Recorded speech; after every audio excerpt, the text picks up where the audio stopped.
स्वर संधि कितने प्रकार की होती है?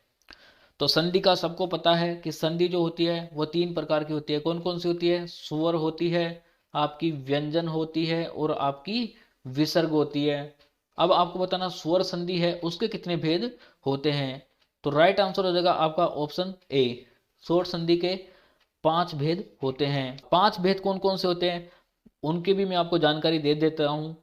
तो 5 भेद है आपके दीर्घ संधि, गुण संधि, वृद्धि संधि, यण संधि और अयादि संधि। ये 5 स्वर संधि के भेद होते हैं। बढ़ते हैं नेक्स्ट क्वेश्चन की तरफ। पूरे प्लस कृत का संधि रूप होगा। तो दोस्तों बताना है इसका संधि रूप क्या होगा। पुरस्कृत राइट आंसर हो जाएगा, जहां पर इसमें विसर्ग संधि का उदाहरण है। ठीक है, बढ़ते हैं नेक्स्ट क्वेश्चन की तरफ। उत्तरायण शब्द का सही संधि विच्छेद होगा। तो राइट आंसर हो जाएगा आपका ऑप्शन बी, जहां पे उत्तर प्लस अयन इसका संधि विच्छेद राइट आंसर हो जाएगा। उत्तरायण की बात की जाए तो उत्तरायण में स्वर संधि है और स्वर संधि की भी दीर्घ संधि इसमें है। ठीक है, बढ़ते हैं नेक्स्ट क्वेश्चन की तरफ। समास के भेद होते हैं। तो राइट आंसर हो जाएगा आपका समास के 6 भेद होते हैं। और 6 भेद कौन कौन से हैं वो मैं आपको समझा देता हूं। अव्ययी भाव समास, तत्पुरुष समास, कर्मधारय समास, बहुव्रीहि समास, द्विगु समास और द्वंद्व समास। अव्ययी भाव समास की बात की जाए जहां पे हमारा पहला पद प्रधान होता है, बार बार शब्द की पुनरावृत्ति होती है, साथ ही में इसमें पहला पद क्या होता है? अव्यय होता है। और तत्पुरुष समास की बात की जाए तो यहाँ पे विभक्ति का प्रयोग किया जाता है। कर्मधारय में है जो के समान और पहला पद दूसरे पद की क्या करता है? व्याख्या करता है। बहुब्रीहि समास भगवानों के लिए यूज होता है। द्विगु समास की भी बात की जाए तो यहाँ पे काउंटिंग, यानी जैसे तिरंगा, चौराहा, ऐसी काउंटिंग आती है ना, 4 3, तो वो द्विगु समास में आते हैं। द्वंद्व समास की बात की जाए तो माता पिता, चाय पानी, ऐसे, यानी और, अथवा, या आदि शब्द बीच में आते हैं तो वो द्वंद्व समास के अंतर्गत आता है। बढ़ते हैं नेक्स्ट क्वेश्चन की तरफ। विद्यालय शब्द का सही विग्रह है। विद्या को आले, विद्या से आले, विद्या के लिए आले और विद्या में आले। तो राइट आंसर हो जाएगा ऑप्शन सी, विद्या के लिए आले।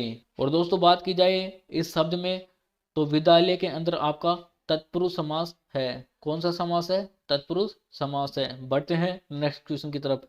सत्यासत्य शब्द का सही विग्रह है। सत्य ही असत्य, सत्य और असत्य, सत्य या असत्य, सत्य का असत्य। तो राइट आंसर हो जाएगा आपका ऑप्शन सी, सत्य या असत्य। बात की जाए सत्य असत्य में तो इसके अंदर आपका क्या है? द्वंद्व समास है। मैंने अभी आपको समझाया था द्वंद्व समास के एग्जाम्पल, और, अथवा, या आदि शब्द बीच में क्या होते हैं? आते हैं। ठीक है, ओके। बढ़ते हैं नेक्स्ट क्वेश्चन की तरफ। यथाशक्ति में कौन सा समास है? अव्यय भाव समास है।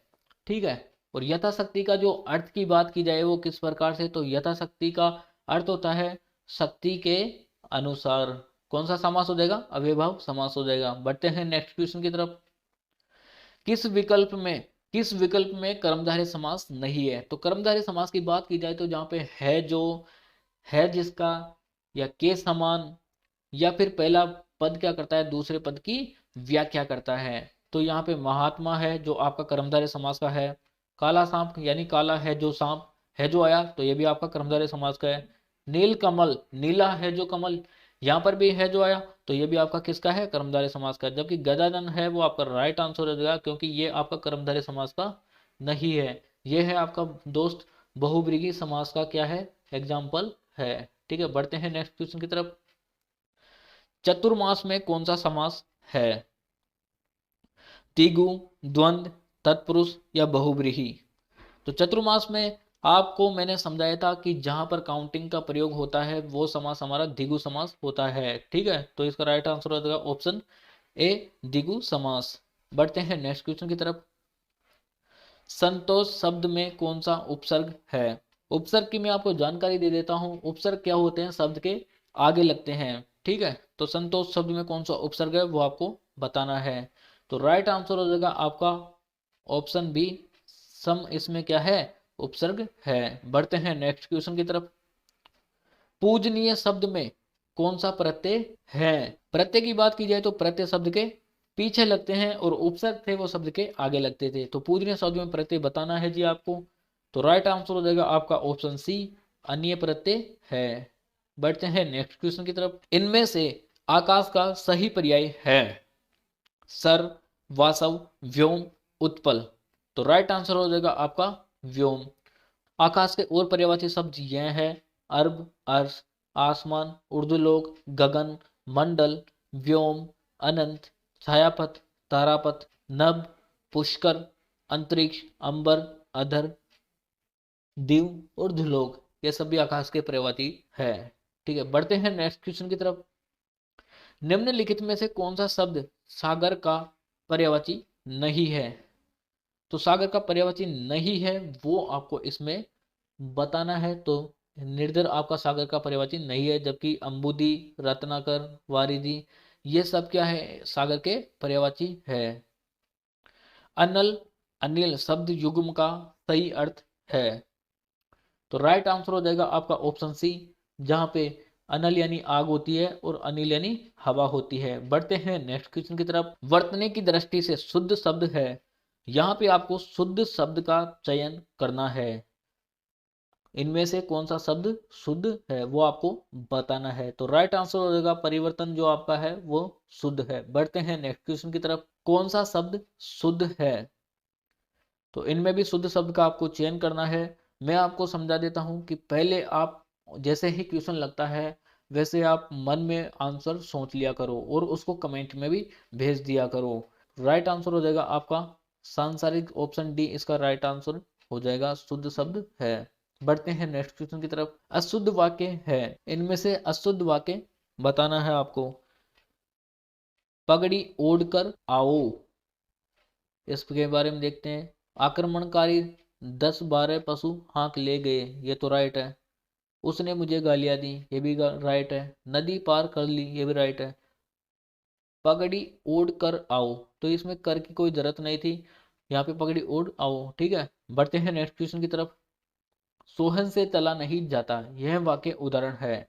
ऑप्शन ए क्रमवाच्य, ऑप्शन बी सहवाच्य, ऑप्शन सी कृतवाच्य और ऑप्शन डी भाववाच्य। वाच्य के बारे में थोड़ी जानकारी दे देता हूँ।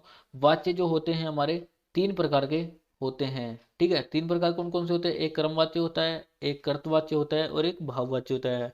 क्रमवाच्य जहाँ पे हमारा कर्म प्रधान होता है, कृतवाच्य में कर्ता हमारा प्रधान होता है और भाववाच्य में दोनों ही प्रधान नहीं होते हैं और कर्ता की नकारात्मकता का क्या करता है पता चलता है। ठीक है, तो इसका जो राइट आंसर है वो हो जाएगा हमारा सोहन से चला नहीं जाता। तो नेगेटिविटी का पता लग रहा है दोस्तों, तो उस कंडीशन में आप राइट आंसर कर दोगे भाववाच्य। बढ़ते हैं नेक्स्ट क्वेश्चन की तरफ। जहां धरती आकाश मिलते दिखाई पड़ते हैं उसके लिए एक शब्द है। पर्वत प्रदेश, अंतराज, क्षितिज, पठार। तो राइट आंसर आपका क्षितिज हो जाएगा। जहां पे धरती आकाश मिलते हैं उसको क्षितिज बोला जाता है। दाल में कुछ काला होना मुहावरे का भावार्थ है। दाल जल जाना, दाल में कुछ गिर जाना नहीं होगा, दाल में छोंक लग जाना नहीं होगा, आशंका या संदेह होना राइट आंसर हो जाएगा। हाँ, तो मैं एक बात और कहना चाहता हूँ आपसे कि आप वीडियो को पॉज करके देखा करो और कमेंट में बताया करो कि आपने कितने आंसर ठीक किए हैं।